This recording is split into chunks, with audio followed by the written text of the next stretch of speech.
Hey, how's it going everyone? This is the Anime Man. Let me just start off by quickly dating this video. A few days ago, the heavily hyped up live action adaptation of Masamune Shirow's cult classic manga series, Ghost in the Shell, came out fresh out of the Hollywood machine. And at the same time, the anime community ran absolutely rabid and insane at the announcement and trailer for the upcoming Death Note live action movie straight from the Netflix machine. Now, I promised over on my Twitter, shameless plug, that I wasn't actually gonna go and make a video on either of these movies because everything about it has kind of already been said. There are tons of reviews and analysis videos from a bunch of anime and non-anime YouTubers and other articles online which kind of already express how I feel about both of these movies. And I'm not the kind of guy who just goes out of his way to parrot everything that everybody else has said unless I can add some kind of new insight or unique insight to anything. So instead, I'm gonna use these two movies that are fresh in everybody's minds and a whole other bunch of examples I'm sure you guys are familiar with to explore this one question that a lot of you guys have been berating me on my social media with. So Joey, if we're starting to see so many different live action movies and live action TV series of classic anime, but many of them have little to no success in our minds, then how exactly do we make a successful live action anime? I've always found this to be an interesting question because it's kind of implied that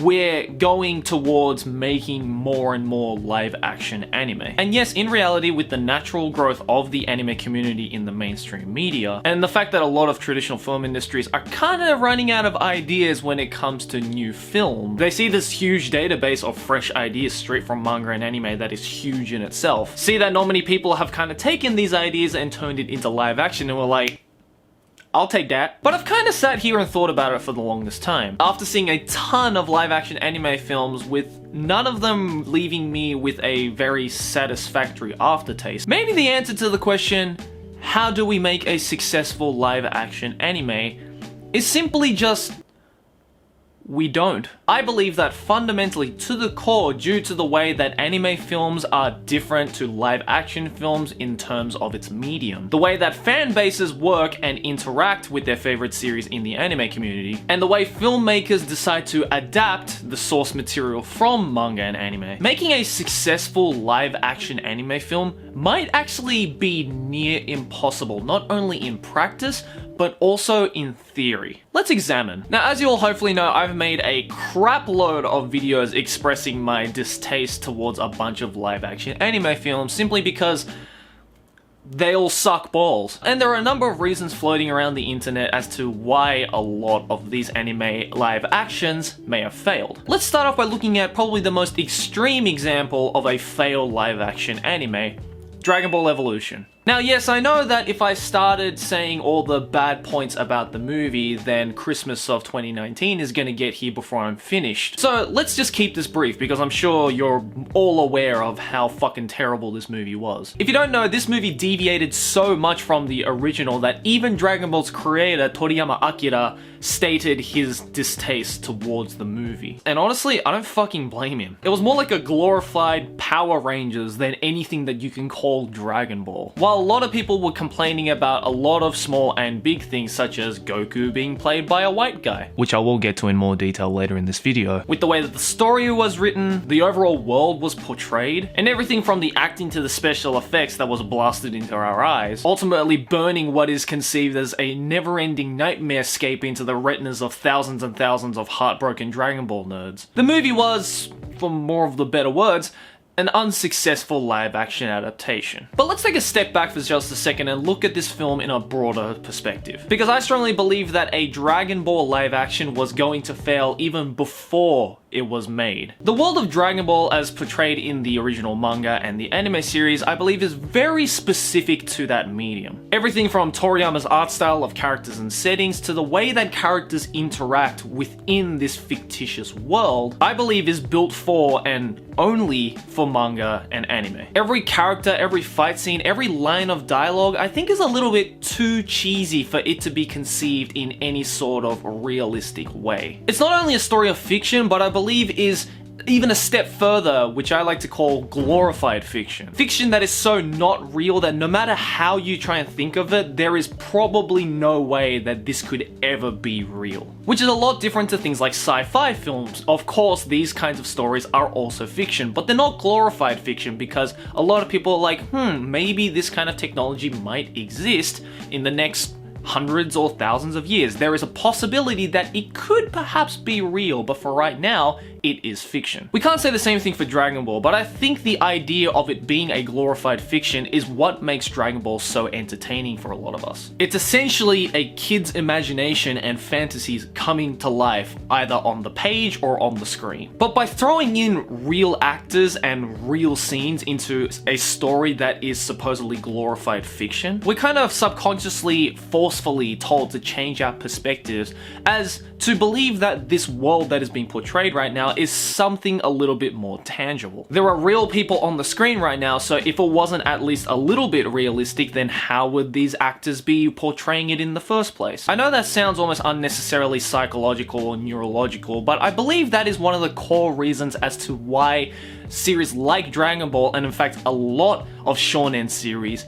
can't really be turned into a live action properly. This distance that lies between a glorified fictitious world portrayed in things like anime and manga and a adaptation of that glorified fictitious world being brought to live action is just a little bit too far apart for the transition from one to the other to seem natural. It's like looking at the theory of evolution, and at one step you see just a regular fish living in the water, and then 100 years later you suddenly see this fish with arms and legs walking around like a human. It's just a little bit unnatural and also really unsettling. I don't even want to think about things like that. But in order for the filmmakers of Dragon Ball Evolution to make this large gaps transition smoothly, they inevitably had to change the characters to make it seem more realistic in this realistic setting. Goku became this fucking high school emo kid who was shunned by all of his fellow students. Yamcha is this retarded surfer dude who is immediately annoying the moment he comes out onto the screen. And Grandpa Gohan is still fucking alive. At that point, it's not a Dragon Ball live action. It's just something that wishes it could be a Dragon Ball live action. But enough of Dragon Ball Evolution, let's move on to a little bit more of a recent example and something that is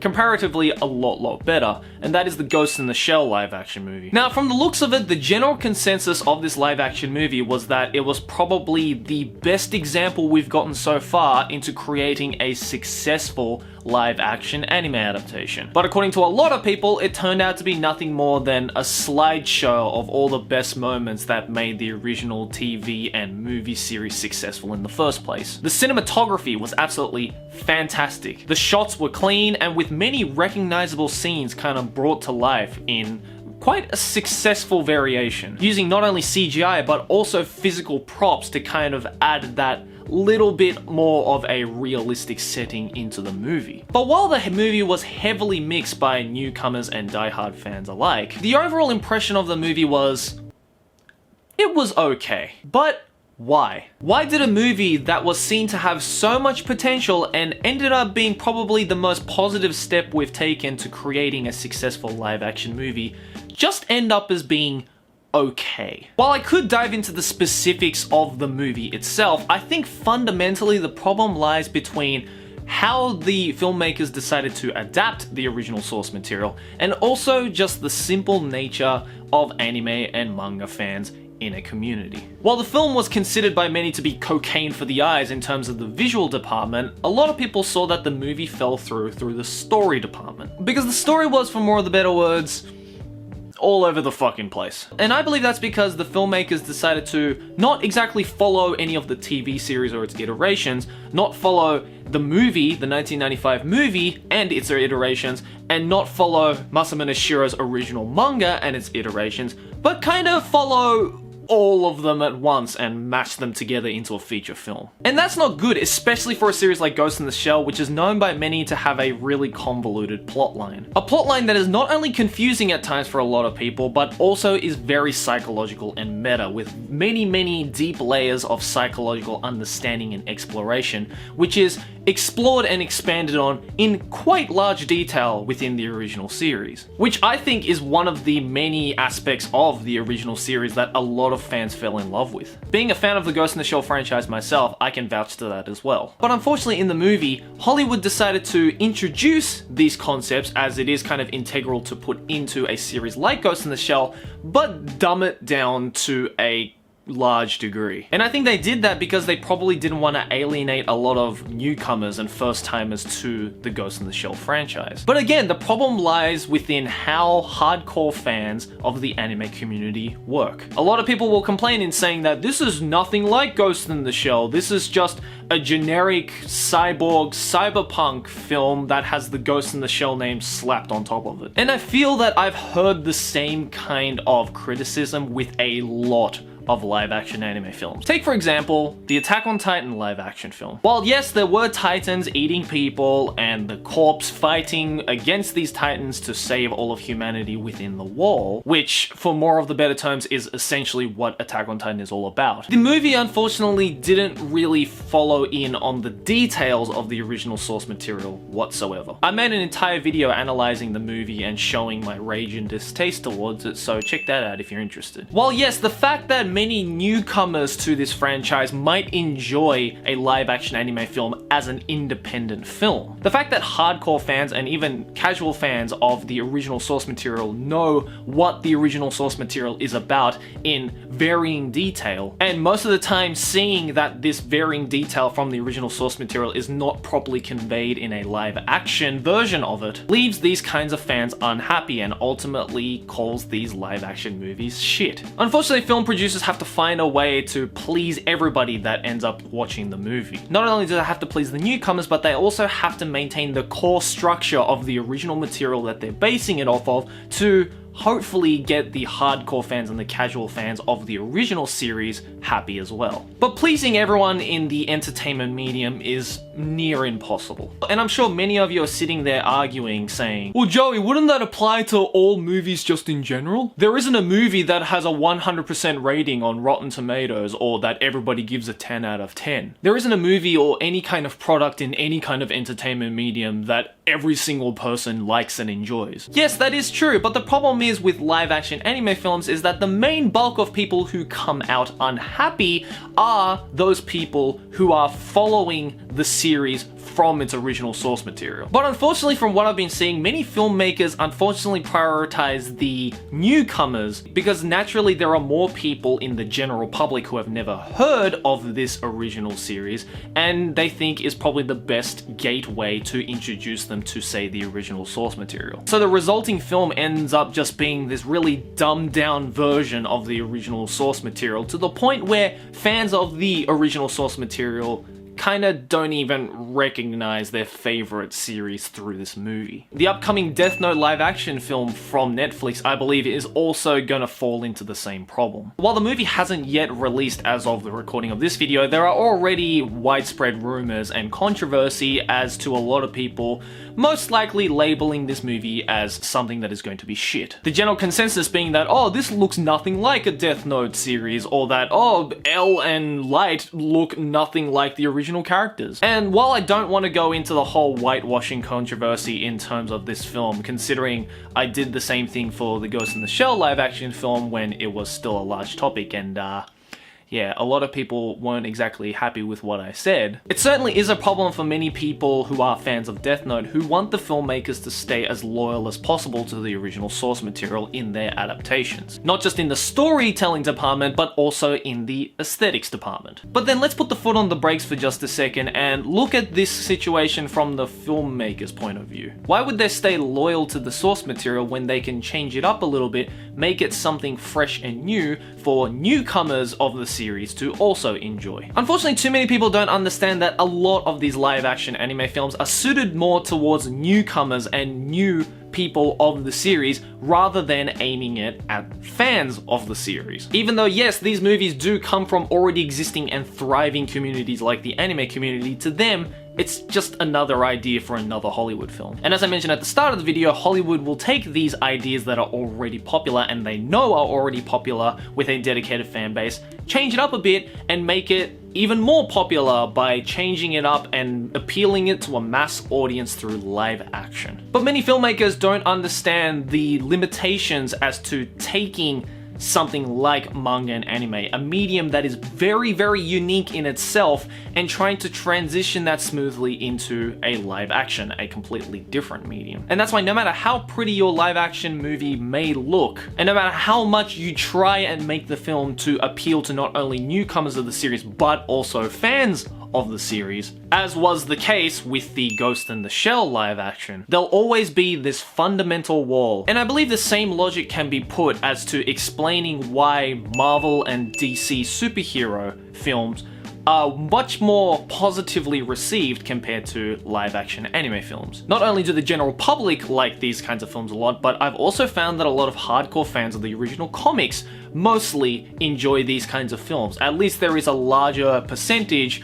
of people in that community that enjoy it compared to, say, the anime community with live action anime films. And I believe the reason lies with how comics are written and portrayed compared to manga and anime. Yes, they are both works of fiction, but with the way that characters and scenarios are portrayed in things like comics, the distance between these kinds of stories and that of live action are a little bit less compared to that of glorified fiction as seen a lot in anime and manga. And therefore, turning these kinds of Marvel and DC comics, which are already from the fundamental core kind of written in more of a realistic fiction, it makes the transition from that to live action just seem a little bit more natural. And the same thing can be said for some live action anime films like Your Lie in April, March Comes In Like a Lion, and Kaiji, among others. Since these kinds of stories are set in a much more realistic world with much more realistic characters that hold much more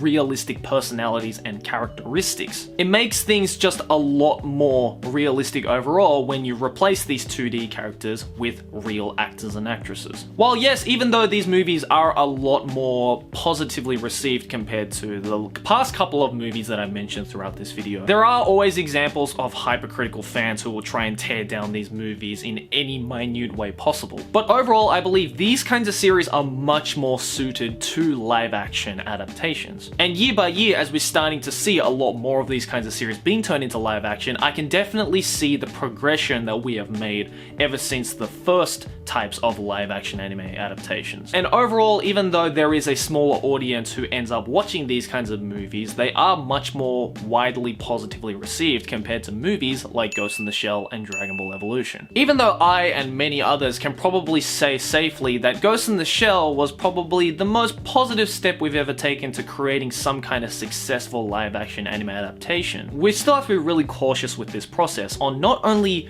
who makes the adaptation, how we make the anime adaptation, but most importantly, what we are exactly adapting into live action. So will we ever see a successful live action anime adaptation in the future? Maybe. Personally, I can only ever see a successful and positively received live action anime adaptation if the original source material is made to be turned into a live action anime adaptation. If the story, characters, scenarios, settings, plot is built for anime and manga, I believe it should stay as anime and manga. I believe why we haven't seen live action anime adaptations of series like The Melancholy of Suzumiya Haruhi or Madoka Magica or Bleach, and instead seen extremely successful anime film deviations from these original source materials, is because these kinds of stories are built for animation and a lot of filmmakers understand the limitations of the medium it is built for. Even if they throw in the best actors and actresses and get the most qualified script writers and storytellers and storyboarders into a live action anime adaptation of a series, there will always be this fundamental wall of differences between how these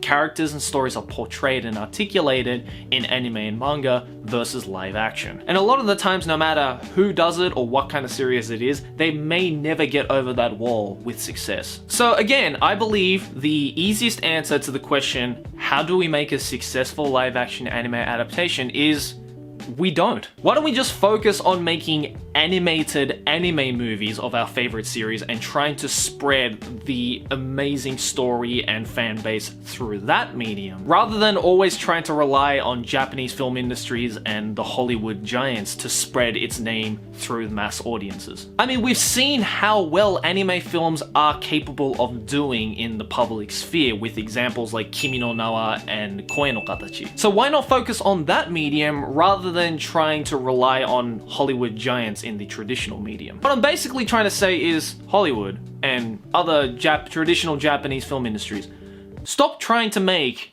anime live actions good. Because for all we know it might be impossible altogether. Guys, let me know in the comments below what you think about this. What do you think is the problem with turning anime series into live action films? How do you think we can ever make a successful live action anime adaptation, if at all? And if you could choose, what series do you think would be best suited and would most likely be successful when trying to turn it into a live action anime adaptation? I want you guys to let me know all that kind of stuff in the comments below. And look, if you are one of those people who are in the comments who are rapidly saying that like, I was a fan of Ghost in the Shell anime series and I still love the movie, then good for you. Honestly, if you're a fan of the original series and you enjoyed the live action anime of it, then I'm actually kind of jealous of you. My hypercritical ass is always going to try and see these kinds of movies in a negative light, but hopefully one day we will get to a point where I won't have to do that anymore and I'll actually be able to enjoy my favorite series being turned into a live action anime film. Will that day come by the time I'm still alive in this world? I really hope so. We're just gonna have to wait and see. Anyways guys, thanks for watching. As always, like and favorite if you enjoyed, subscribe for more.